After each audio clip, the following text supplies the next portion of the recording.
Hello everyone. So my name is Tserendorjiin. I'm a teaching and Mongolian studies librarian at Western Washington University.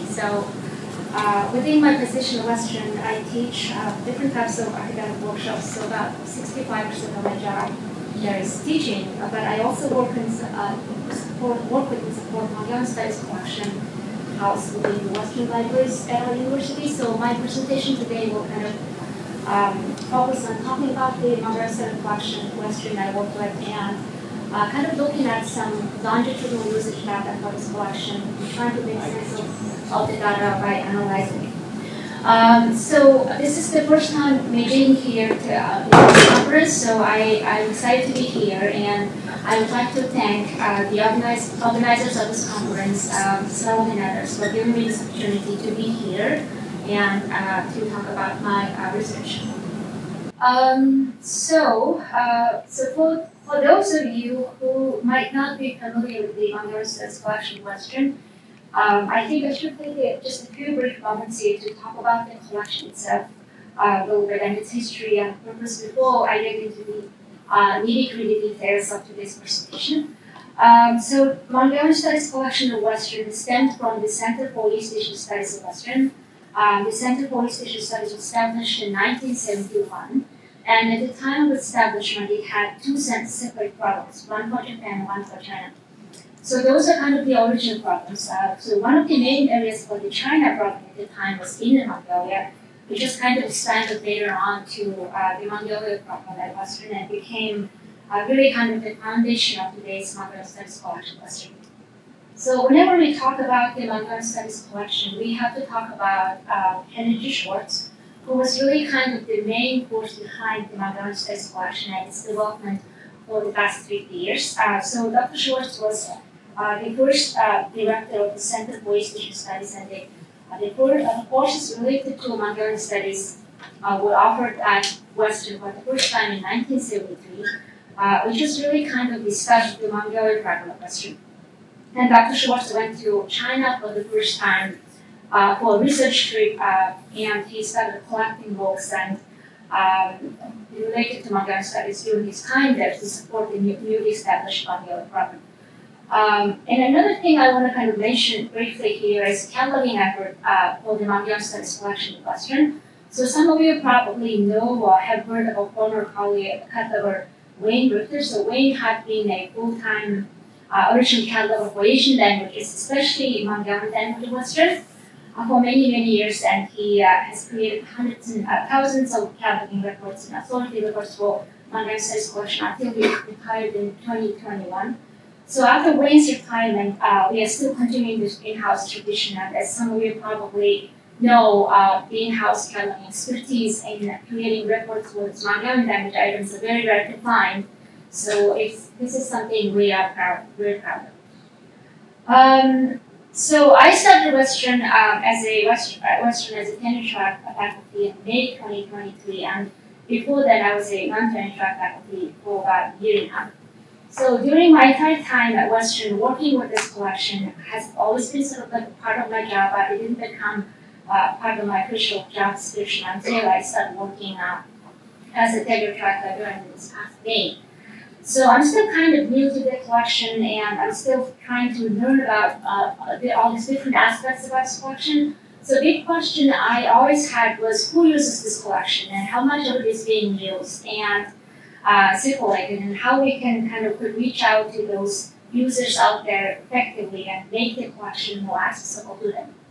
So these are kind of sort of like natural questions for me, someone like me who was new to the job, and so this is no study I did in part really kind of came from my own desire and curiosity to learn about this collection I'm working with. So in this slide, I'll just kind of briefly talk about the methodology I used for my study. So to gather the necessary data pertaining to the inventory and inner structure and usage of the Mongolian collection, we devised a custom query to retrieve the data from Western Libraries ALMA management system in November 2023. And then the ALMA data was cross-manipulated further by using different data points to shed more light on usage and some other aspects of the collection. So this data covered entire Mongolian collection, which contains more than 25,000 items, and study period for about 6 years, between 2018 and 2023. So as you can see, some data points are used on the slide here. So they basically kind of covered all these different aspects of the collection to make sense of some of the usage patterns and answer some of the questions I originally had about the collection.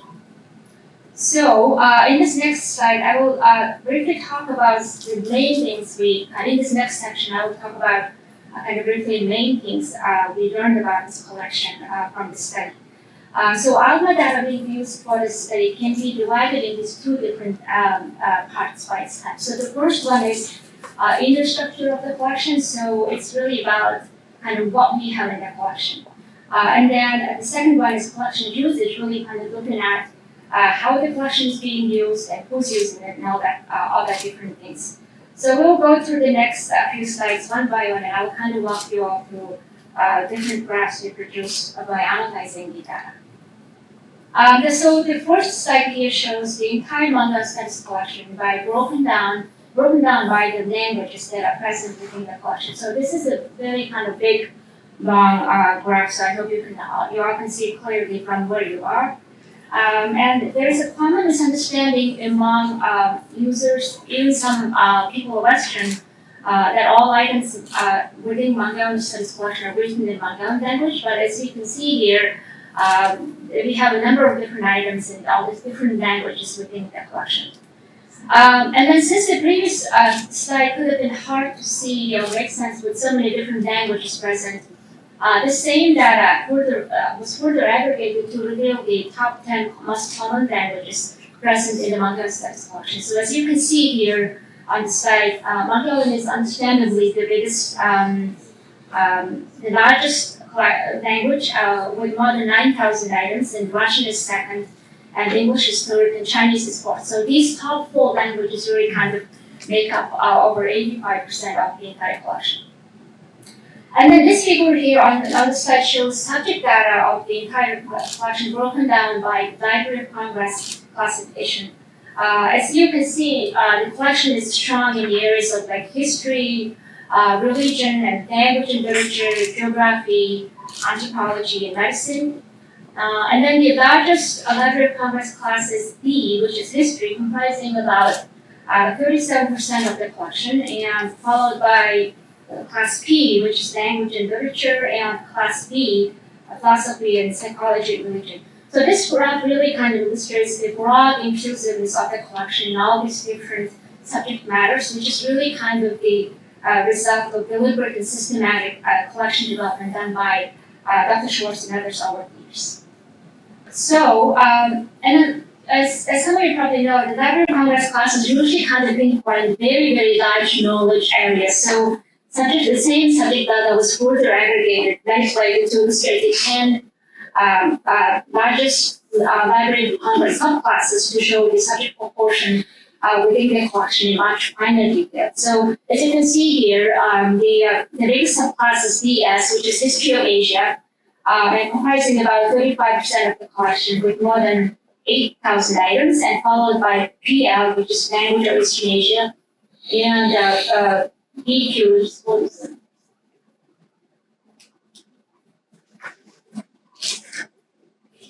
So this is another really kind of interesting graph that shows that number of items within the collection by their year of publication. So Dr. Schwartz and others have been kind of focusing the collection on purchasing items published since 1950s.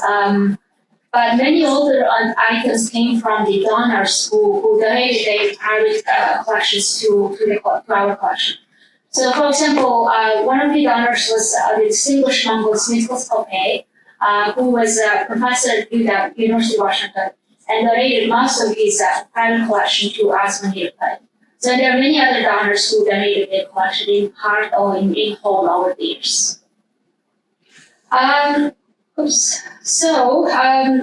This slide here shows the 3 main user groups of this collection. So an interesting thing about this is, as you can see, the biggest user group is resource sharing services, users who use the collection to resource sharing services. I will talk about the kind of makeup of these specific groups more on the next slide. But as you can see here, the last 6 years, a total of about 2,000 books, which is about 8% of the entire collection, have been kind of used and checked out by all these 3 different user groups. And then this slide here shows kind of the makeup for each of those user groups. So the first one is Western borrowers, who are really kind of faculty, undergraduate, graduate students, and staff at Western. And since this is kind of our own in-house user group, we know more about this user group compared to these other user groups. The second user group, the resource sharing borrowers, which is comprised of about users who use the library loan systems and some borrower systems. So I think I will just give you kind of quick explanations into these 2 different types of resource sharing systems. So the interlibrary loan systems are kind of this nationwide resource sharing system that works with like a broader range of libraries. And the summary is kind of the local system set up by academic libraries in the Pacific Northwest region.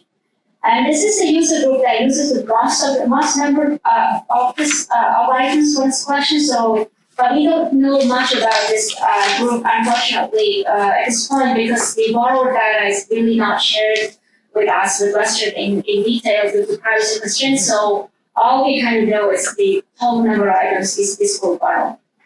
And then the same goes for the community borrowers. So community borrowers is the group kind of comprised of public library users and some of the user groups, user categories are shown here. They're also like local colleges. So this is not exhaustive. So there could be there might be some other type of categories out there we don't know about. And then these last two groups, in my opinion, need to be studied more closely, and I will kind of talk about that briefly later in the presentation. So this graph here shows the total number of checkouts by year in user types. As you can see here, the resource sharing user groups are the biggest user group consistently in each year within the study period, followed by Western groups and community borrowers respectively. So this pattern here we saw earlier in the total number of checkouts in the study period really kind of repeated itself in each year as well. Also, we can see that there was this kind of significant drop in user numbers in 2020 and 2021, which is undoubtedly caused by the COVID-19 pandemic. And then this is the last graph I was sharing with you today. So this shows the 5 most popular subclasses used by each user group in the study period. So for the 2 biggest user groups, Library of Congress class of PS History of Asia was by far the most popular. And then for the smallest user group, who's the community borrowers, Library of Congress subclass of PL Language and Literature of Eastern Asia was by far the most popular. But here's another interesting thing about this is although the number and order of priority changes within each year, each of these 3 user groups, the top 5 most popular Library of Congress class kind of remain nearly the same for all 3 groups. So even though these 3 groups probably use it for different purposes, the subject matter of the items they using kind of stay similar to each other. So I want to just kind of talk a little bit about kind of main takeaways, the things I learned from my study. So the biggest user group is resource sharing borrowers, and almost certainly contains a high proportion of academic researchers and graduate students at universities and other institutions seeking materials for their research or classes related to Mongolian studies. So this type of user represents the group of academics who are creating the most impactful scholarship within Mongolian studies. So since the collection supports not only Mongolian study research and classes at Western, but also supports the scholarship by all these different researchers, academics outside of Western, this group should be really kind of high priority user for us. So how do we support these groups and other groups better? So one thing we can do, we can consider doing is obviously digitization. So none of this material has been digitized yet. So I know there are many different factors, including copyrights and resources that need to be considered for digitization, but selectively and digitizing from the Mongolian studies collection can be something we can consider doing. Another type of digitization can be kind of start digitizing based on the most used sought after subclasses. So really kind of digitization increases the general accessibility of any kind of collection. So the other two groups can benefit from it too. And then this is essentially really kind of academic collection positioned to serve academic needs, but connecting this collection to the Mongolian communities within the United States is something we should consider doing, in my opinion. So as this collection offers many valuable items that can be really of interest to members of the Mongolian communities, raising awareness of the collection within Mongolian communities is really kind of an important way to broaden the user base. And then lastly, really kind of the qualitative research into borrowing habits and research interests of those two user groups outside of Western, which we don't know much about at this point, should be done so in a separate study in the future. So especially the resource sharing services are the biggest user group. So I think understanding this group better can really help us identify ways to further increase the accessibility of this collection.